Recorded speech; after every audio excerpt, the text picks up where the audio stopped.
வணக்கம் நண்பர்களே. Asia cup 2025 super 4 match between India and Bangladesh துபாயில நடந்து முடிஞ்சிருச்சு. இந்த ஒரு பர்டிகுலர் மேட்ச்ல இந்தியா மோர் தென் 40 ரன்ஸ் வித்தியாசத்துல ஆக்சுவலா கம்ஃபர்டபுளா தான் வின் பண்ணிட்டாங்க. பட் ஸ்டில் இந்தியாவோட பெர்ஃபார்மன்ஸ் பார்க்கும்போது ஐ வாஸ் சோ டிசப்பாயிண்டட். இந்தியாவோட பேட்டிங்கும் இந்தியாவோட ஃபீல்டிங்கும் once again was so disappointing தான் கண்டிப்பா நான் சொல்லுவேன். போலர்ஸ்க்கு கிரெடிட் கொடுக்கணும், சூப்பரா போட்டாங்க, வின் பண்ணி கொடுத்தாங்க, அது எந்த டவுட்டுமே இல்ல.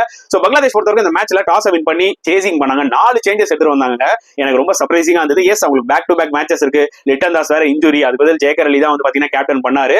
சோ இந்தியா வந்து பாத்தீங்கன்னா 168 ஸ்கோர் பண்ணாங்க 20 ஓவர்ஸ்ல. Abhishek Sharma once again outstanding knock, more than 70 runs அடிச்சாரு. கில்லும் நல்ல ஒரு பார்ட்னர்ஷிப் கொடுத்தாரு ஓப்பனிங்ல. அதுக்கப்புறம் இன் பிட்வீன்ல விக்கெட்ஸ் விட ஆரம்பிச்சது. அண்ட் ஹர்திக் பாண்டியா ஒரு க்ரூஷியலா 38 ரன்ஸ் அடிச்சாரு. அதனால தான் 168 இந்தியானால அடிக்க முடிஞ்சது. பங்களாதேஷ் போலிங் எடுத்துக்கிட்டீங்கன்னா ரிஷாத் ஹுசைன் சூப்பரா போட்டு விக்கெட்ஸ் எடுத்தாருங்க. அண்ட் சேசிங்ல வந்து பாத்தீங்கன்னா சைஃப் ஹசன் கடைசி வரைக்கும் நின்று ஒரு 60 ரன்ஸ் அடிச்சாரு. ஆனா அவருக்கு மத்த எந்த பேட்ஸ்மேனே சப்போர்ட் பண்ணல. இந்த ஒரு ஸ்லோ அண்ட் ஸ்லகிஷ் விக்கெட்ல கொஞ்சம் சேஸ் பண்றது கஷ்டமா இருந்தது. இந்தியா போலிங் பொறுத்த வரைக்கும் குல்தீப் அட்டகாசமா போட்டாரு, வருணும் இம்ப்ரெசிவா இருந்தாரு, பும்ராவும் சூப்பரா போட்டாரு மக்களே.